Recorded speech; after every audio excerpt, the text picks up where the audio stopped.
Alright, hello everyone, and peace of Christ to all. Today we have a very important topic, and I hope people will listen carefully and feel free after we finish to download the video. Usually it takes some time before the video is ready to be downloaded from YouTube, maybe 20 minutes or 30 minutes, depending on how long the video is. But just to let you know, feel free to download my videos and repost anywhere you wish. As long you mention that this is a video where you get it from and the link, and if you don't mind if you post the donation link too, so people they can support us. Today our topic is different from my usual topic. We knew that Uthman in certain time he burned the Quran, and this is not a news, right? Uthman, he burned the Quran, and the Muslims agree about that. And you can go right now and you can check in Google and you will find that the Muslims agree that Uthman, the Caliph of Muhammad, the one who inherited the kingdom of Islam after Muhammad he passed away, he was the first one to burn the Quran. Now for sure the Muslims they have their own answers for this, whatever the answer is. I find it very funny because if Uthman burning the Quran, it's mean there's many Qurans and he have an idea that those Qurans should not be exist, and they must be wrong and they are different from his Quran. Otherwise, why you want to burn Quran is the same as your Quran. And here you notice that from the beginning of Islam, the Muslims they have a problem in disagreement about what is Quran from the beginning. Otherwise there is no need to burn anything. Imagine someone is collecting the verses of Jesus and then somebody wanna burn them. I mean, it doesn't make sense, right? It doesn't make sense, because you are going to burn what is not right only, not what is sorry, not what is wrong. I mean, if something is wrong, is not like needed to be there, so we have to destroy it. So when Uthman he did practice burning the Quran, obviously he have a problem with this Quran. This Quran have issues. So what we see in the story of the Quran is very funny, and it's kind of confusing, because the Muslim they say to us the Quran is preserved and Muhammad he have his Quran controlled, or let us say protected by God. Now as you see here, this is a website, it's called Learn the Quran, and the question in the screen is why Uthman burned the Quran, and then underneath there's a video of a Muslim of those who do business trying to explain why Uthman he burned the Quran. However, whatever you want to say, it doesn't make sense. But today we have different topic. It's about burning the Hadith. Not only they burned the Quran, they burned the Hadith too, and that makes it more funny.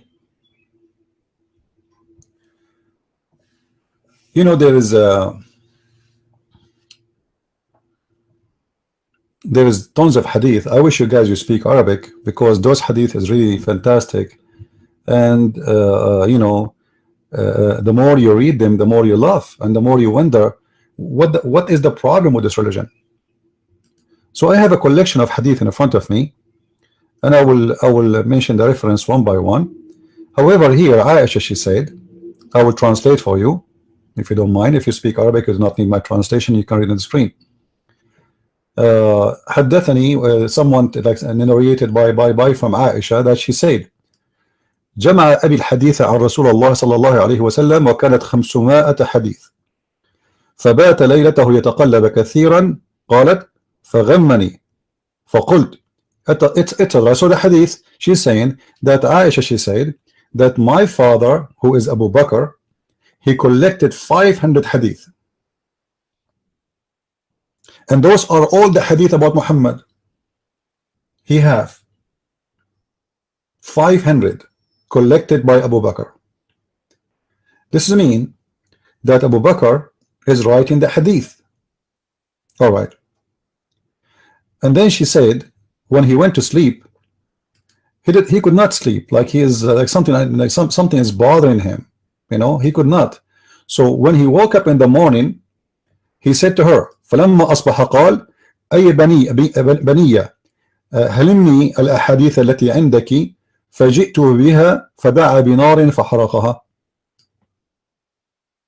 He said to me in the morning when he woke up, he said, my daughter, bring me the hadith you have. Bring it to me. So she brought the hadith to him, which obviously in the papers or something like that.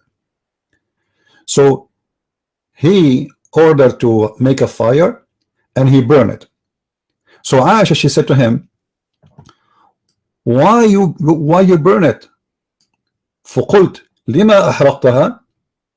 He said, I am afraid that if I die and those hadith is here, they might have hadith or let us say like somebody reports for me a hadith which is not accurate, so I decide to destroy it. He's afraid that of those hadith, not all of them they are true. If Abu Bakr in the time of Muhammad is worried about fictions and lies of the hadith, how about someone collecting the hadith 300 or 400 years after Muhammad? You know what I mean? If this is happening in the time of Muhammad, like just Muhammad, he died, those are his companions, you know, they are after him. If this is happening right after Muhammad he passed away,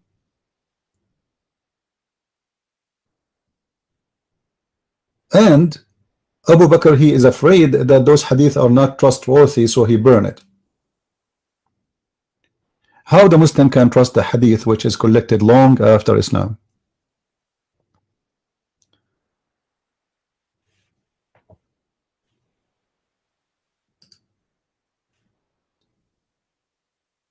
In different hadith,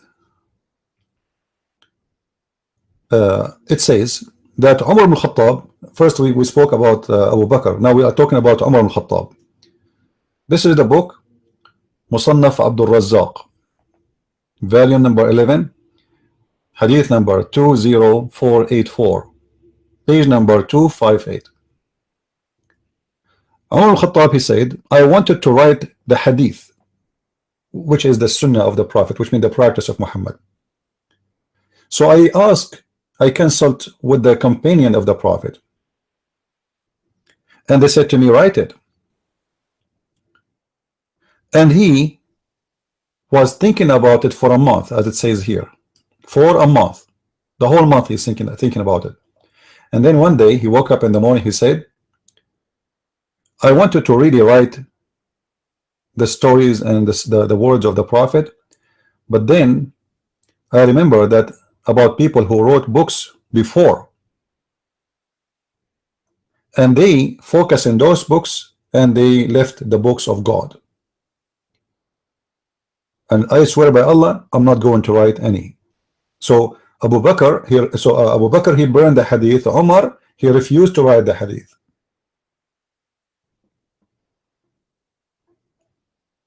Okay, so how the hadith is collected then? Those are the first hand, or let's say the first generation who live with Muhammad. They are rejecting to write the hadith. They don't want to collect the hadith. They don't even want people to focus on the hadith.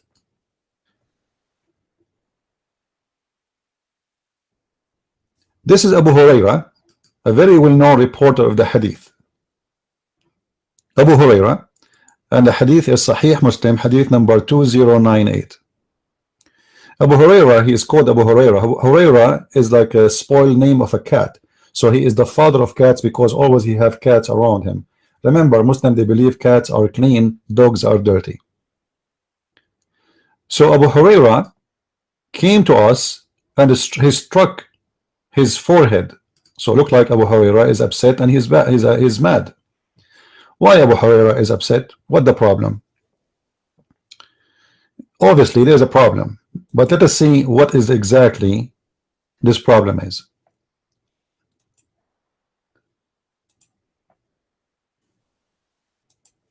You will see with me here, he says, behold, you talk amongst yourself that I attribute wrongly to Allah Messenger. So what's happening here? In the time of Abu Huraira, people, they are accusing Abu Huraira that he is making false hadith.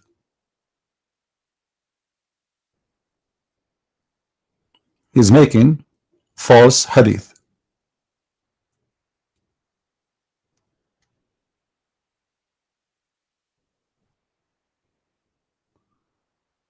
If this is Abu Huraira, is the most important reporter of the hadith, was accused during his lifetime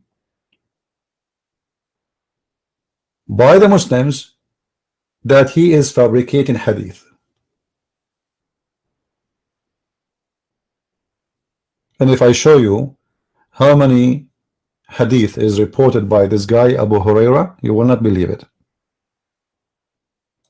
This one is a major source of the hadith. But as you see, the Muslims are accusing him that he is a liar and he is spreading lies. You remember we made a hadith before, we made a video before showing you that Hafs, the one who reported the Quran, he was accused by Muslims to be a liar. You remember? You can go back to the last week videos and you can see the video I made about that. Now guys, is my voice clear from your side? Please let me know if you have a problem with the sound. All right, let me know please. So Hafiz, the one who collected the Quran, was accused to be a liar. Abu Huraira, the one who collected the hadith, is accused to be a liar. And they are calling them liars, like it's not only, you know, like it's not like, you see, it says ألا أنكم تحدثون أني أكذب. Look what it says here in Arabic. Like, I don't like the Muslim translation in English, you know. In order to guide you to the right path, such case I would myself go astray. But you see the translation here, it doesn't really say the truth. The translation doesn't translate what the Arabic is saying. ألا أنكم تحدثون أني أكذب على رسول الله. Here they try to make it like, you know, I attribute wrongly. What do you mean attribute wrongly? It says it clear, أنا أكذب. He is saying that he is lying. They are accusing him that he is lying about Allah's prophet's statement.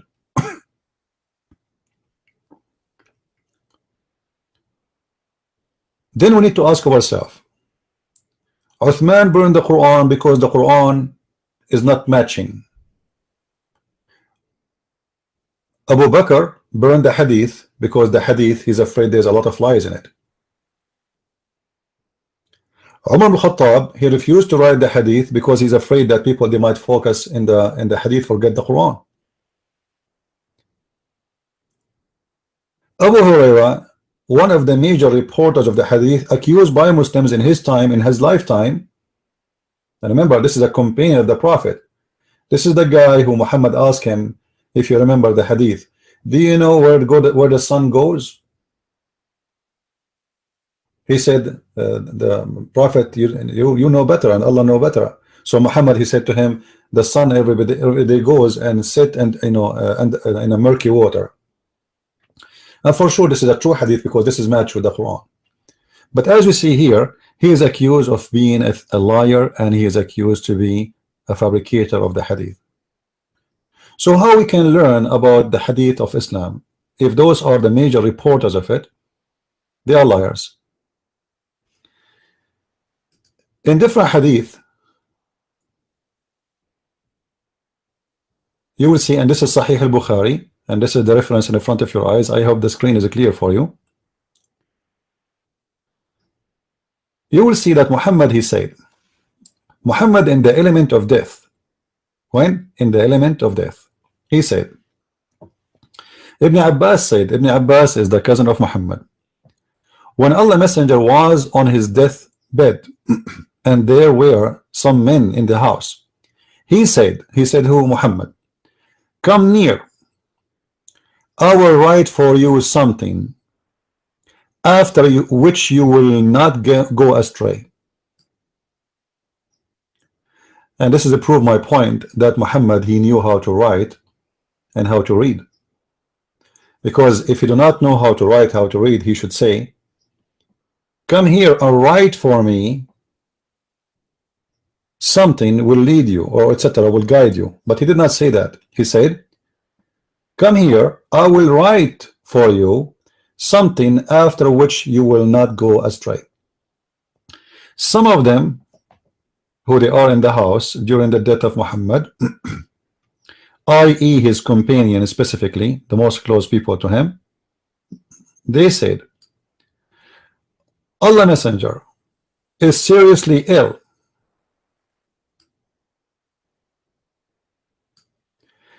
And you have the Holy Quran.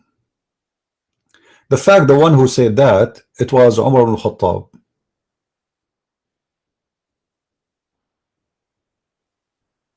And I can show you that in different hadith. Actually, I made a video about it before. So the Muslims, they are saying that their prophet,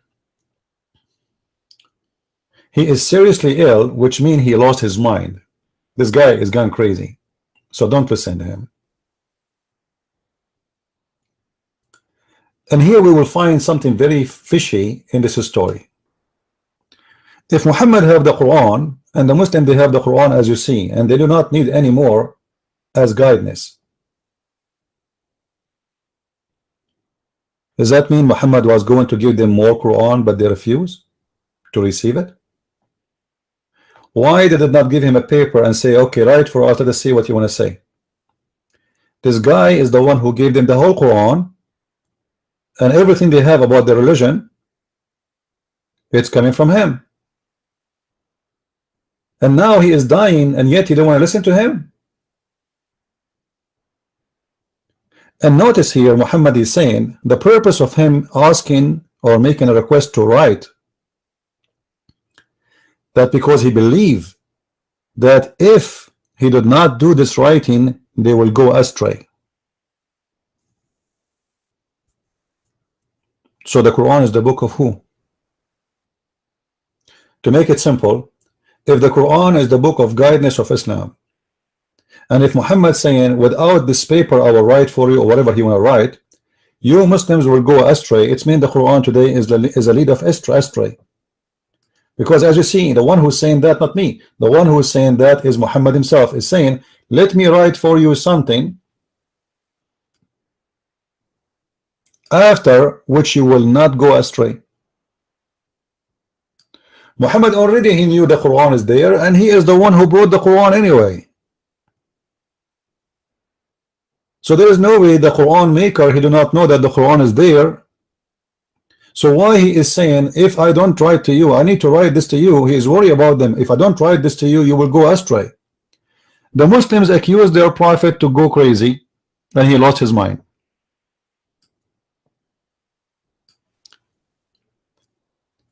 And here you will see different stage of the Muslims.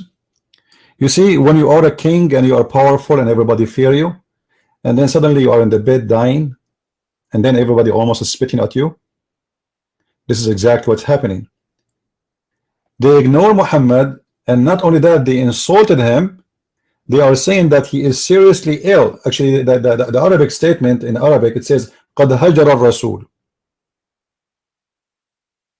Umar ibn Khattab, he said قَدْ هَجَرَ الرَّسُولُ, which means his brain is dead.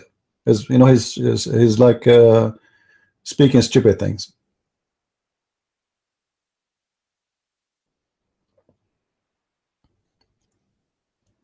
But the question here for me is, what was Muhammad problem with the Quran?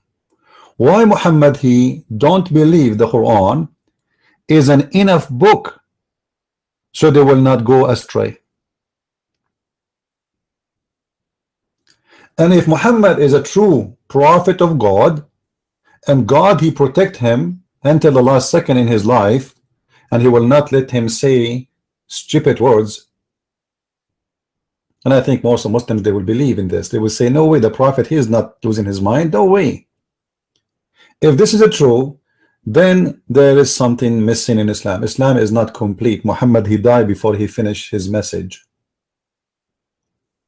And you will notice that this message is very serious. It's not just like, I want to tell you something I forgot.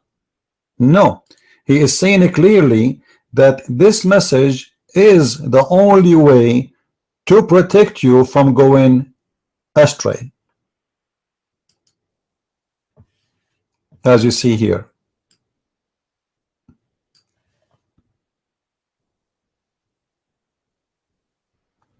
It doesn't matter if Muhammad is slow or fast. This is not the question. The question is why Muhammad he think the Quran is not enough and it's not perfect.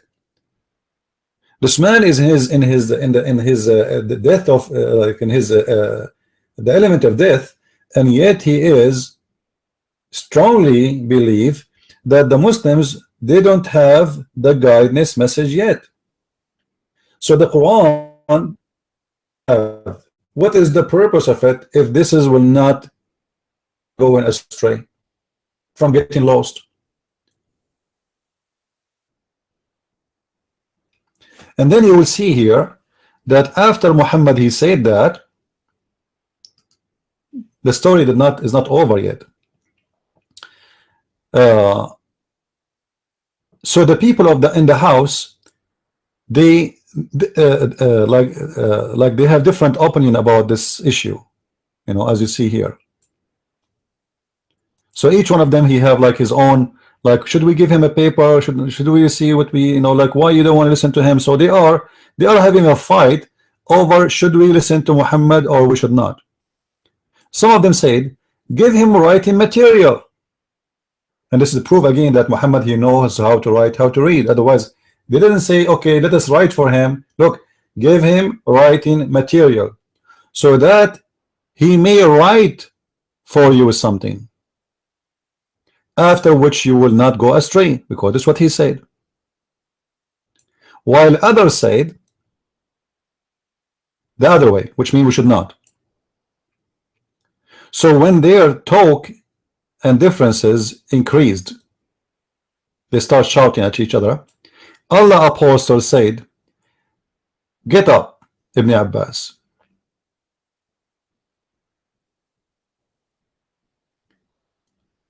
Used to say, no doubt, it is very unfortunate, a great disaster that Allah Messenger was prevented from writing for them that writing because of their differences and noises. Do we have any Muslim have an answer for this?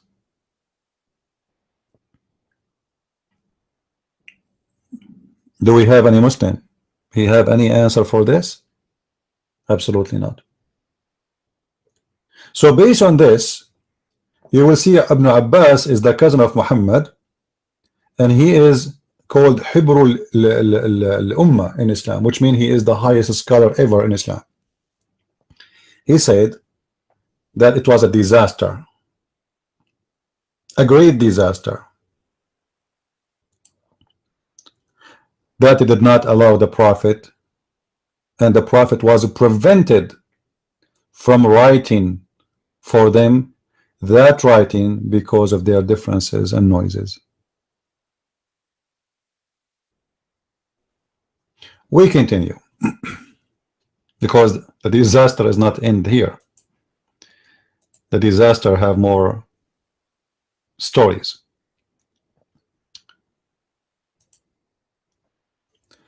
We know the story about the goat who ate the Quran, and you know that this story is correct, is accepted, is sahih. The verse of stoning and breastfeeding for adult. I hope the text is clear for you guys. an adult 10 times was revealed, and the paper was with me under my pillow. When the messenger of Allah died, we were preoccupied in his death, and a tame sheep came and ate it. All right. So what happened exactly here? Aisha reporting that there is an incident where obviously a goat ate the Quran, and those verses of stoning to death, and this is true until now. Actually, you can ask any Muslim, do you know where we can find those verses? He will say they are not in the Quran. Okay, question, why they are not in the Quran? What happened?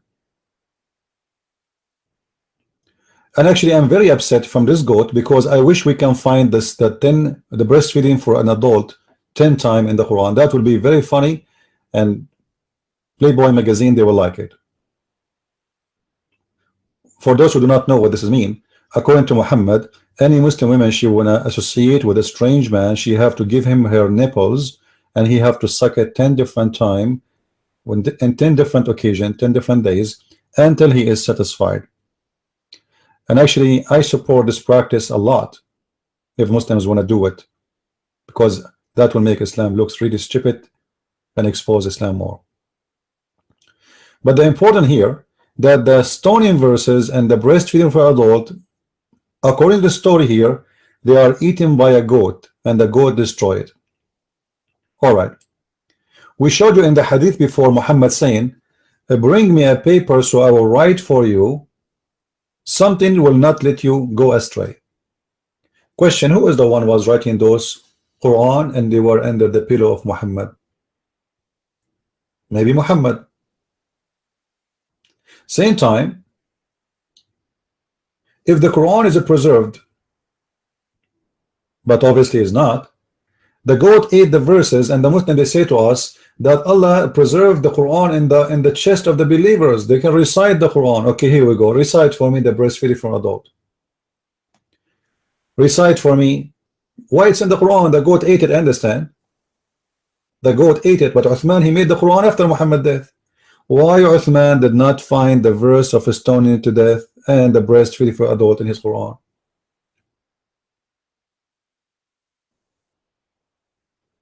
Let us continue.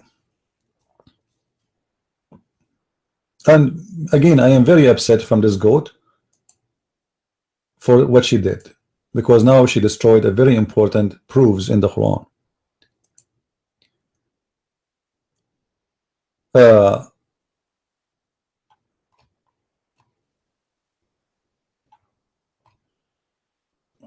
In this,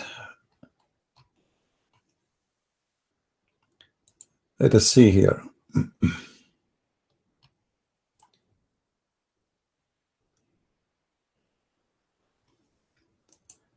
In this story here, at Tafsir al-Kabir, and we can find it, this is written by a very important a scholar, and the Muslim, they claim that he is a big scholar, but the fact, I believe he was an atheist, even though he wrote a book of Tafsir.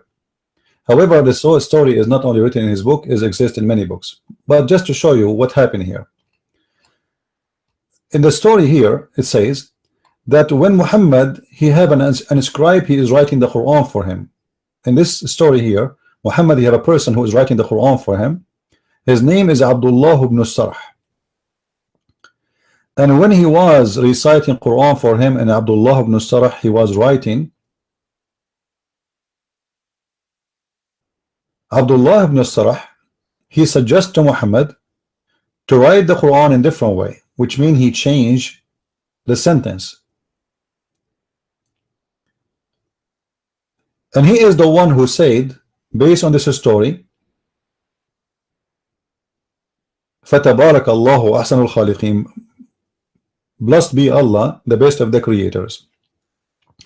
You will see here it says, عن ابن عباس قال لما نزلت هذه الآية. So Ibn Abbas, he said, when this verse came down, all right, what happened? فَتَبَارَكَ اللَّهُ أَحْسَنُ الْخَالِقِينَ, Thus be Allah the best of the creators. And here we have a question about how many creators there is. I thought there's one. The Prophet said,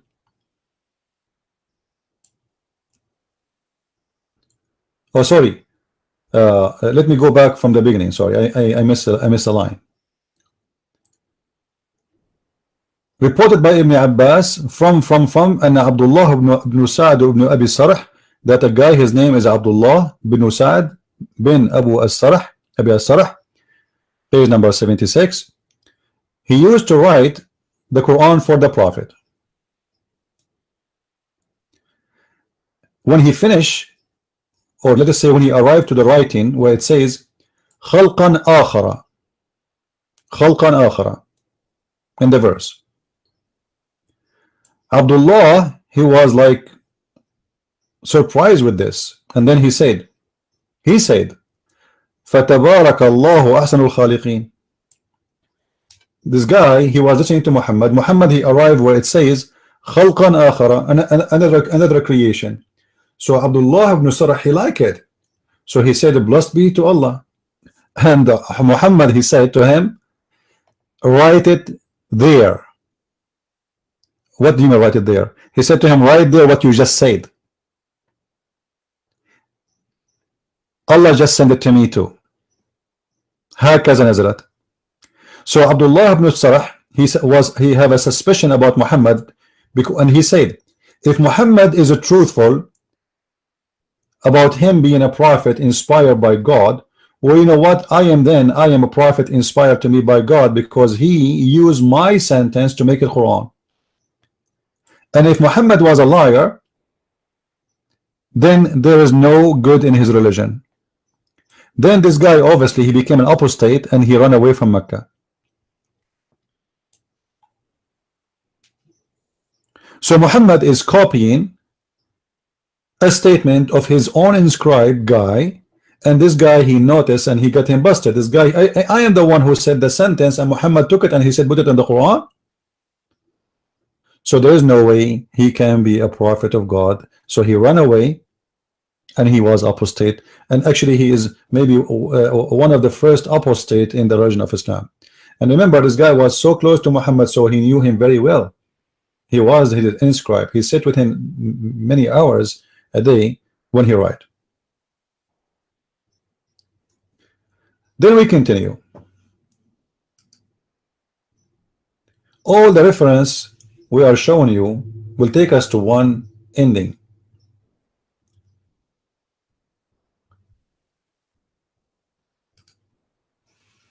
In chapter 75, verse number 17, you can read any translation you want. Allah in the Quran said, supposedly Allah is talking, that it is on us to recite the Quran and to collect the Quran. You can change the translation if you don't like this guy, you know. I mean, all of them for me, they are liars. It doesn't matter. I don't use them because I accept them. Surely on us the collecting of it and the reciting of it. Collecting what and reciting what exactly? Collecting the Quran and reciting the Quran, as you see. So the Quran saying that the one who should recite the Quran and collect the Quran is Allah, not Muhammad, not Uthman, not Abu Bakr, not Ali, not Fatima, not any. And we showed you that the Quran was burnt, the Hadith was burnt, Abu Hurairah was accused to be a liar, and Muhammad was accused to be a madman lost in his mind when he said he wanna write additional things for them so they will not get lost. And the goat ate the Quran, and yet the Muslim, they are saying to us the Quran and Islam is protected by God. And then they get somebody, he came 400 years after Muhammad to report the stories about Muhammad, but he never met Muhammad. And as you see, Abu Bakr, he burned the Quran because he's worried that the Quran, sorry, the Hadith it might be full of lies. And Abu Huraira, the biggest reporter of the hadith, he was accused by the Muslims in his lifetime to be a liar. So what is left in this religion? We have a gentleman, he is proud to be a Muslim. Do you like to call me in Skype, Mr. Proud Muslim? Do you like to call me in Skype so we can have a conversation? Who is the proud Muslim? He like to call me right now and explain to us what's going on. You know, the funny about Muslims, they are so proud, but about what, I have no idea.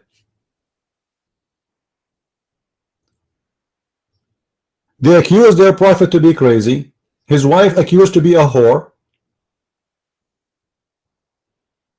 Their prophet, even he forbid them from writing hadith.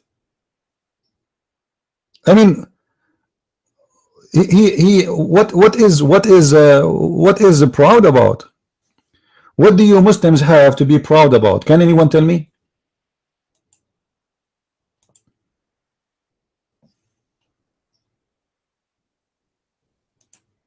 Any Abdul?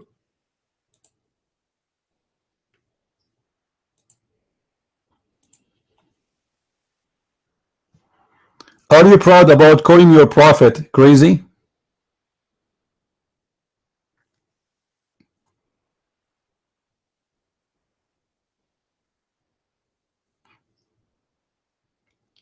Anyone have a question? Please let me know. If you guys have any topic you want to ask me about, we have, you know, you will see the link underneath in Patron website. You can contact me there, or you can go there too and you click at Facebook and you can send me a message if you have a request to make a video about something or answer a question about something maybe we did not cover yet. Please let me know and I will be happy to answer you. But as you see, you know, the Muslims, they are proud about really nothing and they have no idea what their religion is about. I never met a Muslim, he knew really what he's talking about. There are people who repeat, copy, paste. Even their question is copy, paste. Nothing there is real. You go and talk to any Muslim, you will find all of them, they have the same question, which is not even his own question, to the point he cannot even recite the question correctly.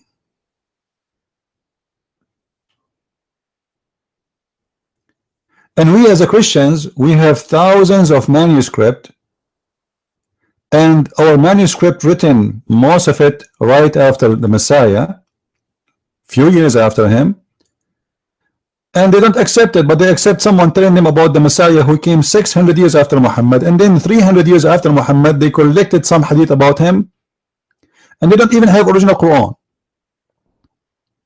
which means there is a distance of more than 1,000 years before what is written about Jesus in Islam and about Muhammad. 1,000 years about Jesus and 300 to 400 years about Muhammad, and yet the Muslim, they have no problem to accept it with all the things we just showed you. Even Hafs, the one who reported the hadith, and Asim, they are accused to be liars and they are rejected for the hadith.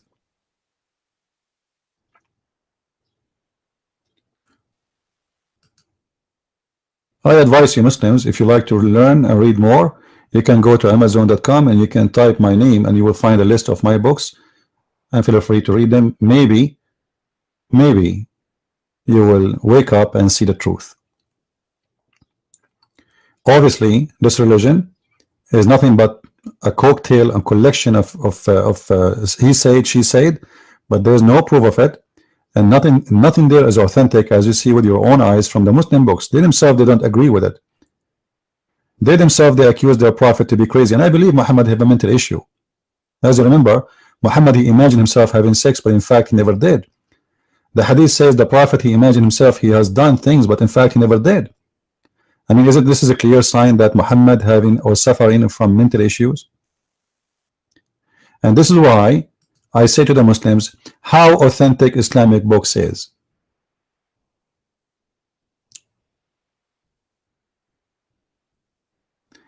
Even guys, even Sahih al-Bukhari, you see, we are reading al-Bukhari. Do you know that al-Bukhari don't even speak Arabic? I mean, how in the world this guy, he collect the hadith, He did not meet Muhammad. He never been with Muhammad. He never saw Muhammad, but yet he is the one who collect the hadith of Muhammad. And he is not an Arab. And according to many Islamic sources, that he don't even speak Arabic. Muslim, Sahih Muslim and Sahih al-Bukhari is written by two foreign guys who they are not Arab. They never been with Muhammad, they never saw Muhammad, they never heard Muhammad. How Abu Bakr, and we showed you the hadith, Abu Bakr, he have 500 hadith of Muhammad, and how al-Bukhari, he have tens of thousands. The one who spent his day with Muhammad, he have only 500 hadith, and the one who never been with Muhammad, he have all those hadith.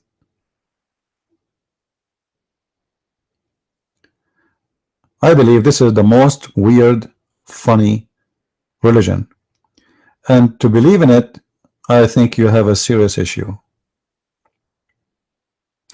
You know, we can talk about tons of issues in this religion, but if you are a Muslim and you have a request from me, please let me know. I'm not against you as a Muslim, by the way. I feel that you are a victim, and you have, you know, your guilt is just because you are born in a Muslim family. It's not your guilt. I mean, it's not your fault. But wake up, my friend. This is a very stupid cult. You know, when you hear your prophet saying that if a man have orgasm first, the baby will be a boy, and if a woman have orgasm first, the baby will be a girl. I mean, shouldn't you ask yourself how stupid that is? And yet your prophet, he claimed that he's speaking for God, and nothing he say, even when he speak about medicine, it's coming from God. Or your God in the Quran says women, they have a sperm coming from the ribs, and the man have a sperm coming from the backbone. Isn't this a clear prove to you that Muhammad and his religion is a fabrication? You know, when somebody says that Muhammad never exists, sometimes I ask myself the true question: was Muhammad exist? I don't want to believe in that, really. But if you look around you, I mean, there is no authentic source of Islam. You know, when Robert Spencer, he wrote a book about Muhammad does not exist, you know, I said to myself, he is wasting his time. And I believe it is a waste of time. Why? Because we need to fight Islam exists today, and the Muslim, they will not believe you even if you prove that Muhammad never been exist. So I need to focus in Islam today. So I decided to focus on Islam today for the last 20 years, and I could not find something in this religion to be authentic. Not the Quran, not the Hadith, not the Sirah. You know, ask the Muslim about the Sirah. What is the Sirah? Sirah is the geography, the biography of Muhammad. Even this one is written long after Muhammad's death, and nobody knows where they get the stories from.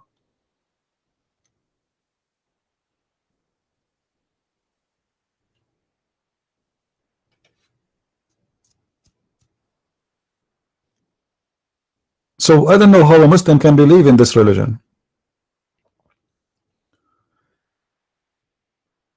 I hope Muslims, they will wake up and they will see that there is something very wrong in this religion.